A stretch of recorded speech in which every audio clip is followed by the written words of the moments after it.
when they take his soul and try to go up to the heavens as he did to the right person, to the righteous person, it will not be open to them because of the bad smell. And the Prophet ﷺ, when he was telling this hadith, says this ayah from Surah Al-A'raf, إِنَّ الَّذِينَ كَذَّبُوا بِآيَاتِنَا وَاسْتَكْبَرُوا عَنْهَا لَا تُفَتَّحُ لَهُمْ أَبْوَابُ السَّمَاءِ وَلَا يَدْخُلُونَ الْجَنَّةَ حَتَّى يَلِجَ الْجَمَلُ فِي سَمِّ الْخِيَاطِ. Those who deny our ayat, those who had istikbar in their heart, those upon giving them the advice try to be elusive and try to escape and try to argue. When you give them the hadith of the Prophet ﷺ, they said that it was back then, it is not applicable anymore. The Prophet meant something back then. They are accusing Islam of not being a practical religion in the past and in the future. الَّذِينَ كَذَّبُوا بِآيَاتِنَا, deny. وَاسْتَكْبَرُوا عَنْهَا, they feel that they are above advice.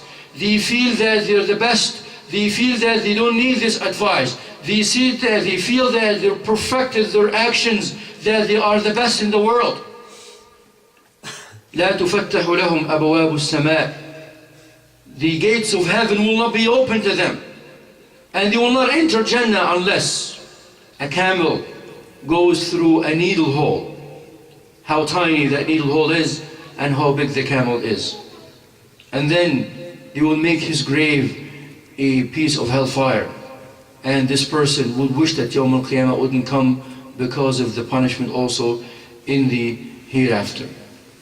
My brother and sister in Islam, Umar ibn Abdul Aziz radiallahu anhu, the first day of him being elected as the Khalifa of the Muslim Empire, not a small country, he went to do a sunnah of the Prophet ﷺ, which was to sleep a little at noon time.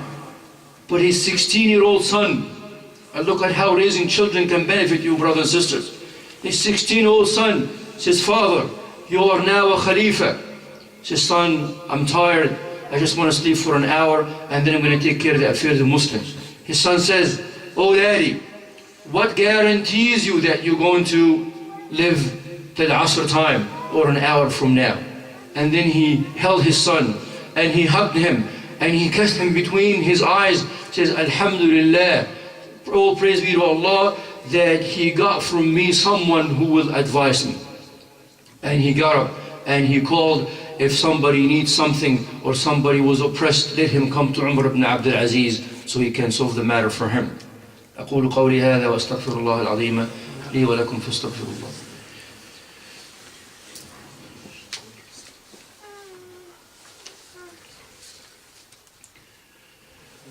Alhamdulillah wa salatu wa salamu ala Rasulullah sallallahu alayhi wa sallam.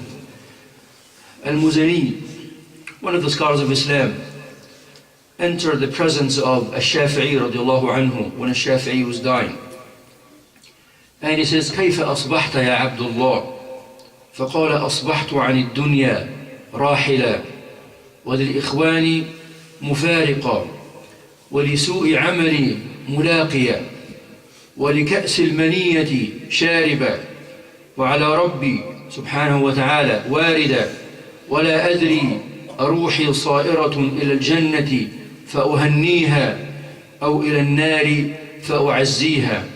Imam al-Shafi'i, one of the greatest scholars of Islam, upon his death is asked by his brother in Islam, "How are you feeling?" He said, "I am leaving this world and I'm leaving my brothers and I'm going to be in encounter with my bad deeds."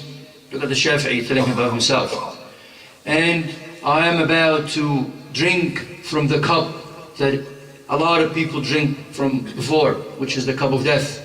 And I'm about to meet Allah subhanahu wa ta'ala. And I don't know if my soul is going to go to Jannah, so I can congratulate her for that, or going to go to hellfire, so I can be saddened for that." And this is Imam al-Shafi'i, not happy with what he did. What about us, my brothers and sisters? Are we so greater than Imam al-Shafi'i, that we're so sure and confident that Allah subhanahu wa ta'ala is going to take us to Jannah? Or is it that Allah subhanahu wa ta'ala says in the Quran, فَخَلَفَ مِن بَعْدِهِمْ خَلْفٌ يَأْخُذُونَ عَرَضَ هَذَا الْأَدْنَى وَيَقُولُونَ سَيُغْفَرُ لَنَا.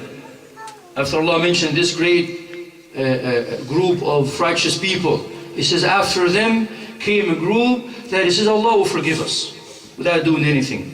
And let me remind you with the hadith I mentioned at the beginning of the khutbah, وَالْعَاجِزُ مَنْ أَتْبَعَ نَفْسَهُ هَوَاهَا وَتَمَنَّى عَلَى اللَّهِ الْأَمَانِ. The unable person is the person who follows his desires and wishes for Jannah without doing anything for it. That's really an unable person. My brothers and sisters, the first day in the grave was about to meet one of the poets. He said, after making sure that he's going to leave his family members behind, he said, فَلِلَّهِ ذَرِّي يَوْمَ أُتْرَكُ طَائِعًا بَنِيَّ بِأَعْلَى الرَّقْمَتَيْنِ وَدَارِيًا يَقُولُونَ لَا تَبْعُدْ وَهُمْ يَدْفُنُونَنِي وَأَيْنَ مَكَانَ الْبُعْدِ إِلَّا مَكَانِيَ. This Arab poet, he felt that the death is coming. So he started remembering the moments right after death, the moments while he is being carried on the shoulders of men. And he is remembering the family members saying, do not leave us, do not go far from us. And he's asking, what is not far then, if the grave is not far? And he said, how can I leave my children that fast? How could I not be given the chance to say farewell to them? How can I just be able to prepare myself to meet Allah subhanahu wa ta'ala?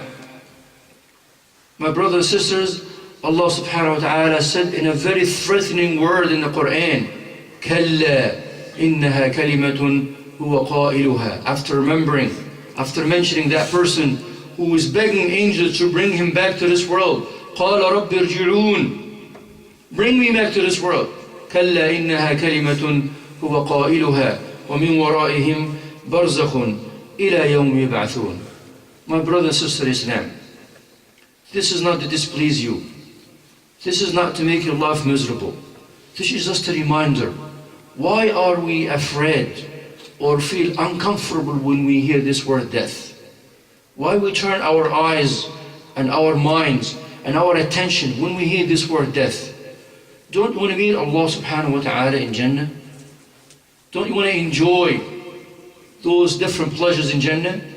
Don't you want to see your beloved sallallahu alayhi wa sallam in Jannah? Don't you want to get rid of the constant work by getting up in the morning and go to work and come back? Don't you want to get rid of your wife that's giving you a hard time and the children that's not listening to you? Don't you want to get rid of the constant sadness and agony and the bad news that you hear from here and there? Or is it that we prefer